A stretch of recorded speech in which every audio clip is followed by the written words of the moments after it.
Tonight, I can stand here and say that I will be the Democratic nominee for the President of the United States of America. He's declared himself the winner with a promise for real change. But is America really ready for a black president? And can Barack Obama make it all the way to the White House with or without Hillary Clinton? This is Inside Story.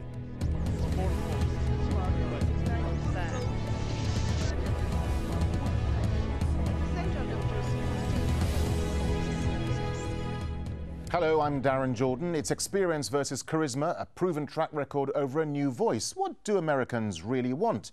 At the moment, Barack Obama's flying high, but can he keep the momentum going all the way to the White House? And how much will race and foreign policy impact on his campaign? Kathy Hearn tells the story. In August 1963, Martin Luther King told Americans he'd had a dream.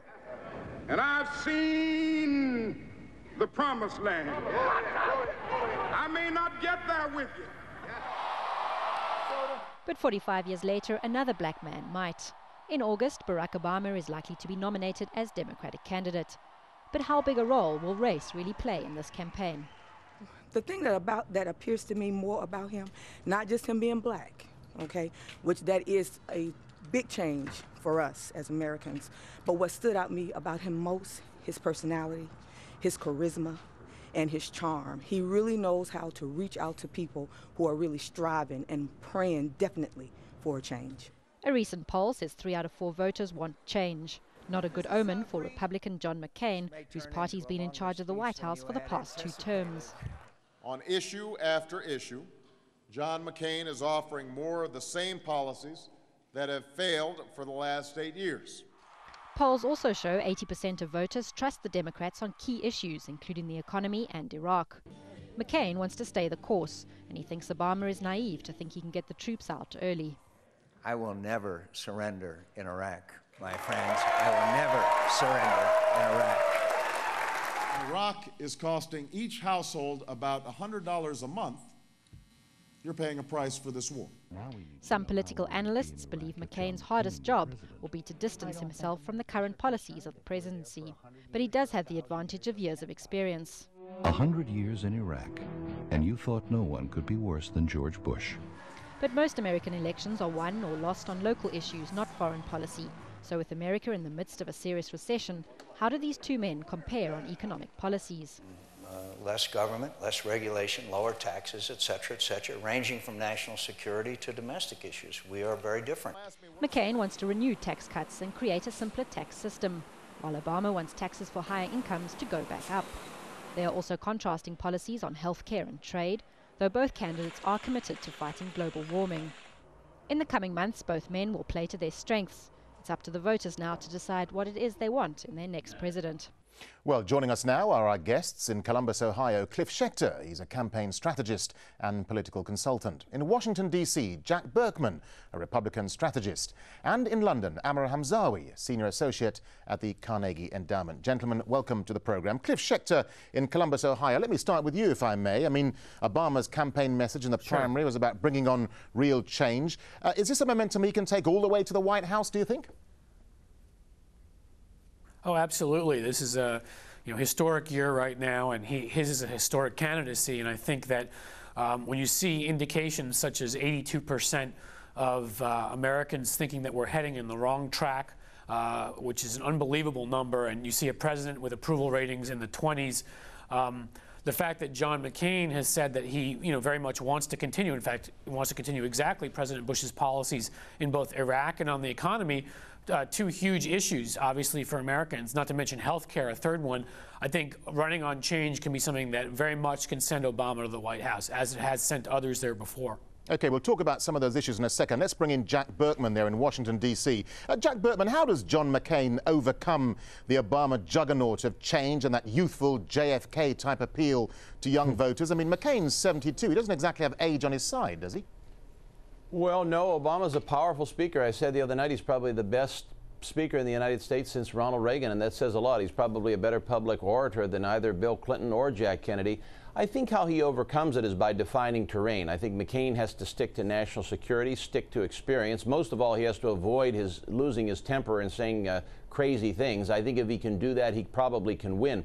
The point for your international audience, what they have to remember is America's not a raw democracy. We don't count the votes. We have the Electoral College.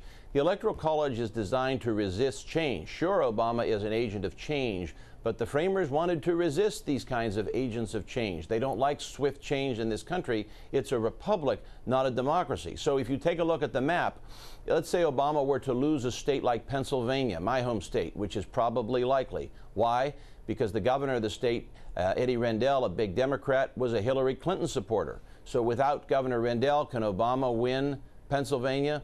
Probably not. Maybe they could put her on the ticket. He probably will lose Pennsylvania.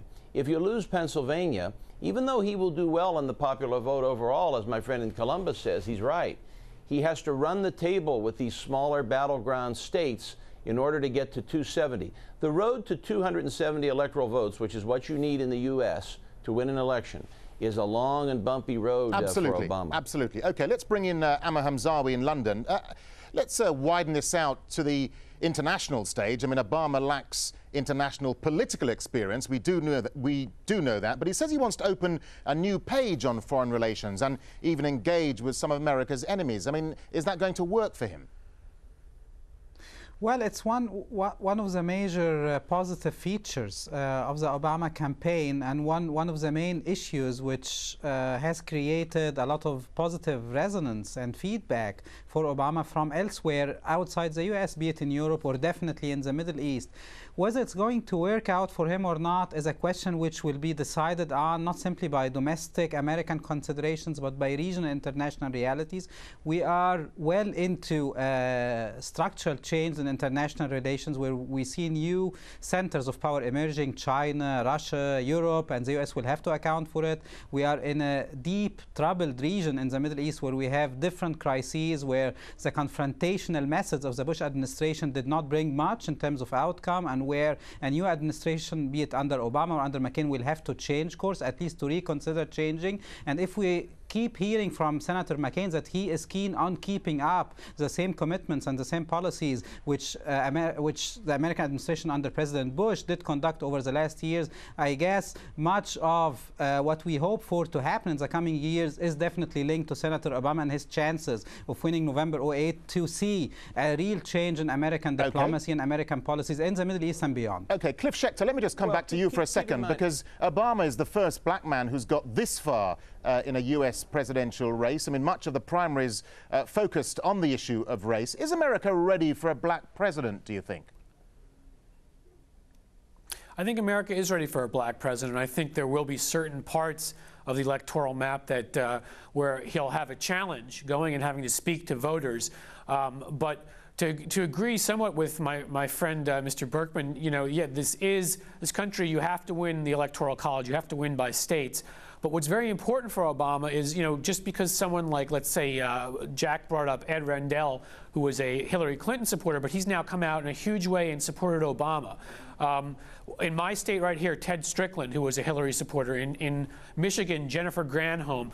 The thing is these were all Hillary supporters, but they're now coming out and saying they're going to fight for Obama. And governors often have big machines and can pull a lot of weight. So where it's very different for Obama than it was for Bush in 2000 is back then the Republicans controlled these states. You had Governors Ridge in Pennsylvania and Angler in Michigan and Taft here in Ohio. And I think so now Obama gets to come and meet with these governors, most of whom are very popular. Strickland is very popular here. And if he goes to the mat for him, I think Obama can do very, very well. Okay, Jack Burkman, do you want to reply to that?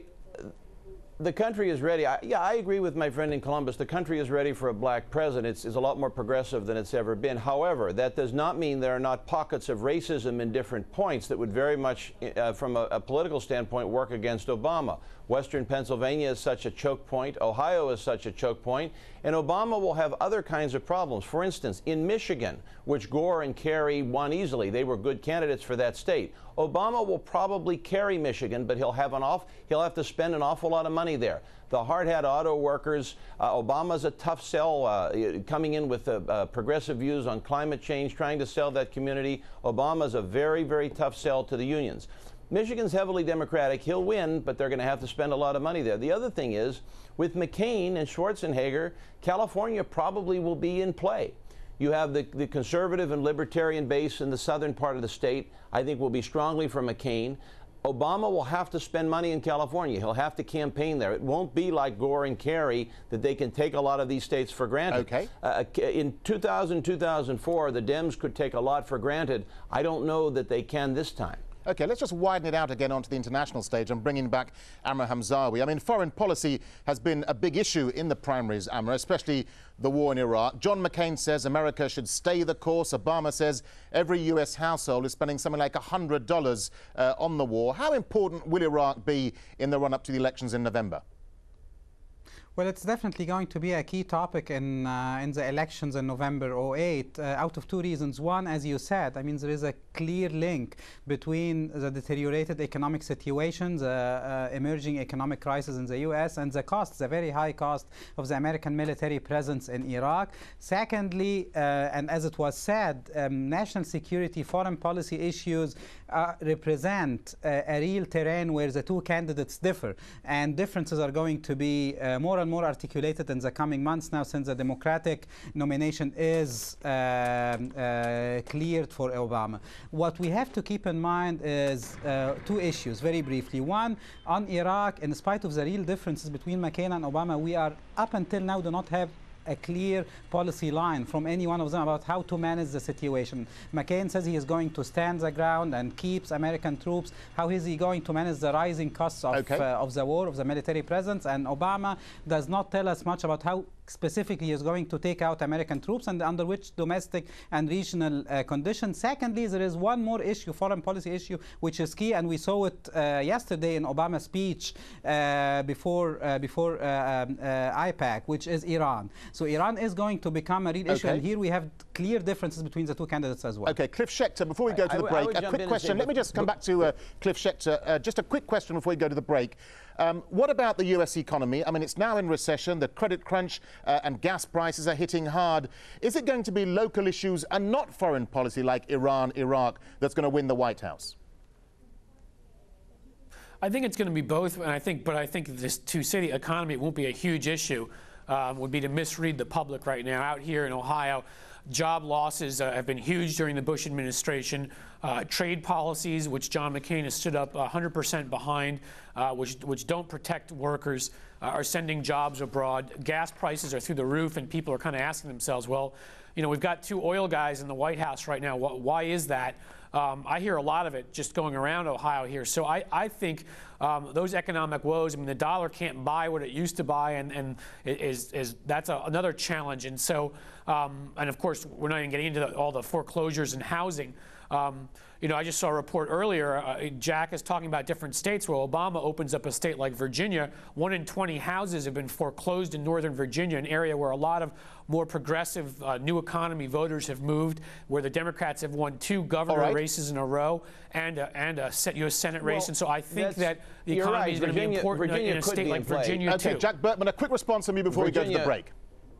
Virginia could be in play, although I don't know. I think Obama might be too smart to really spend money in the South. I think that would be foolish. The bottom line is this. I'm not saying it's impossible for Obama to win. I'm saying, given the electoral map, I think it's highly unlikely, unless you see a big other dip in the economy.